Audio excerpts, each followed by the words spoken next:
Hi, this is Mike from Mike's Unboxing Reviews and How To, and in today's video we'll be taking a look at a ultra lightweight gaming mouse from Sharkoon that doesn't cost a fortune. Want one? Keep watching to find out more.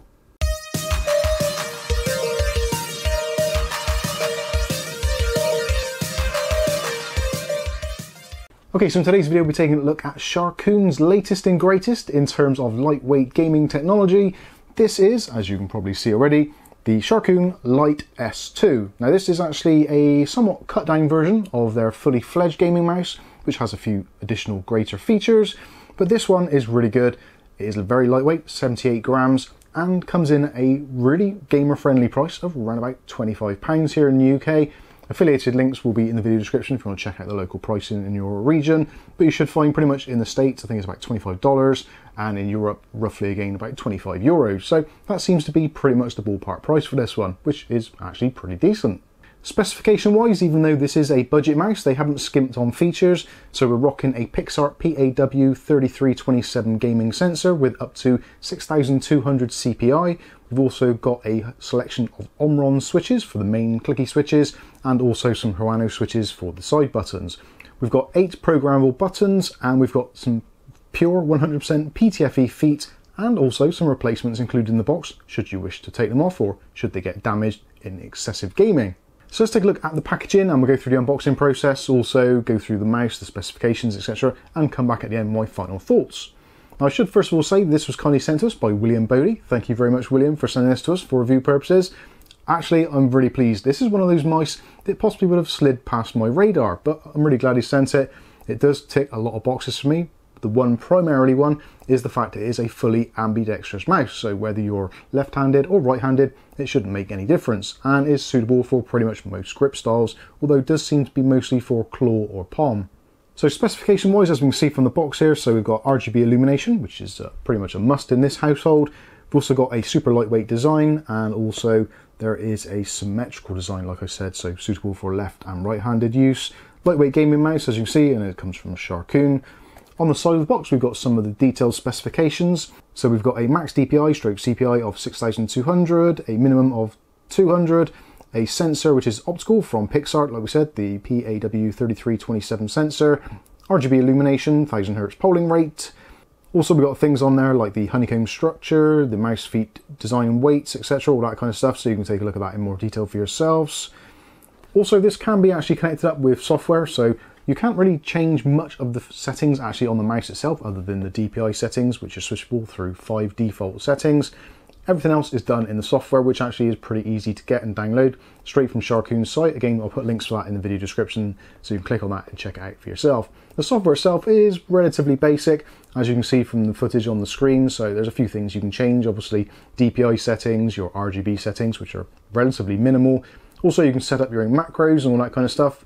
But essentially, most people, I think, you'd be pretty much happy just plugging it in and getting on with it. If you do decide to use the software, there are actually programmable profiles, I guess you'd call them, and you can select up to 5 different profiles, which you can quite easily enable, although, again, that is through software only. There isn't any buttons on the mouse to actually enable you to do that. So that's enough of the specifications. Let's take a look at the mouse itself. So as you can see, when we take it out of the box, you get the mouse itself, which, again, in that ambidextrous style. Actually, I really like this. It's a really nice, comfortable mouse. You've got the honeycomb section there, so this makes it a little bit lightweight. And unusual thing, which even though this mouse has actually the ambidextrous design, so therefore you have the back and forward buttons on both sides, it doesn't really seem to add a great deal of weight to the design. Still coming in at around about 78 grams, which is very similar to that of something like the TechWear XO Elite, which doesn't have those additional buttons, but yet weighs roughly the same. The mouse has actually got a really nice cable as well, like a kind of paracord type cable. So you've got this nice braiding on there, which is very much a snag-free design, 1.8 meters in length, and you do have the gold-plated USB connector on the end. Other things of note, actually inside the box, you get the installation guide, and also there is a QR code on the back, which you can scan to download the software and drivers, or again, you can click on the links in the video description. A nice feature, again, of a mouse at this sort of price, is you do actually get a replacement set of PTFE feet. So again, if the originals get scagged up, damaged or whatever, maybe your kitten or cat claws them to death, then you can quite easily replace them. And you might want to replace them if you actually have to take the mouse apart, due to the fact that the actual pads themselves on the bottom do cover up some of the screws for actually disassembling the device should you need to. So going around the actual mouse itself, so we've got the regular left and right mouse buttons here, which actually have got virtually no pre-travel on them at all, and they've got a really nice clicky texture with those Omron switches, which I'll give you a little bit of a close-up of. Now it doesn't actually have Omron switches throughout, unfortunately. It does only have Omrons on the left click, the right click, and bizarrely the DPI button. Those are all the same switches, 20 million click lifespan. The rest of the switches for the side buttons, so this one on the side there, and also on the other side, those are Huano switches, and they use the tactile switch. Also, the encoder for the mouse wheel is also Huano as well, and that is a green plunger on there. The plunger itself is a little bit on the kind of mushy side for my particular liking. Doesn't have that precise kind of clicky feel to it, although it does sound like it has, but there is not a real indentation on there, which is actually the same as the mouse scroll. It does scroll quite nicely and quite freely. There is a very, very minimal indentation, so some of you may prefer that, some of you may prefer a more precise and defined scroll. Personally, I find it absolutely fine. I should also give you a demonstration of what the side mouse buttons are like, also in comparison with the front switches. So that's the Omron switches, that's the Huano ones.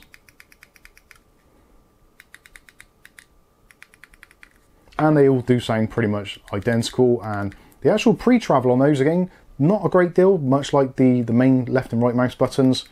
They do feel quite nice, and they're actually very uniform, so it's the same amount of click pressure on each switch, which is always a nice thing to see, especially on a slightly more budget mouse. Plugging the mouse in illuminates all the RGB as you'd expect, and it works as a plug-and-play device with Windows and also other operating systems as well. If you want to change through the DPI, then all you need to do is press the top button here, and rather than actually having the button illuminated, the RGB changes color and flashes to give you indication that you've actually changed through the settings. So again, 5 settings on there, which you can customize if you want to in the software itself, although realistically you probably don't need to, but yeah, you can do if you want that extra granular control between the 200 and 6200 DPI. The RGB itself actually is pretty decent. It's not overly bright, but it do have a RGB strip which goes all the way around the outside edges there, apart from the very front itself. And there is a little bit of bleed through from the Sharkoon logo, which is illuminated on the inside. This does give you a little bit of a splash of RGB on the bottom as well, so when it's plugged in you can see the RGB bleeding through. And again, we've got those 4 PTFE glide plates, which seem to be in pretty decent positions and work very well. You will notice as well on the bottom there is actually a QC sticker as well. There is a screw underneath there as well, so if you do want to take it apart, you will need to remove the feet and also that QC sticker. Right in the middle, you can see we've got that Pixart PAW3327 sensor, which again, for this kind of price of mouse, is absolutely great, and it does slide and track particularly well.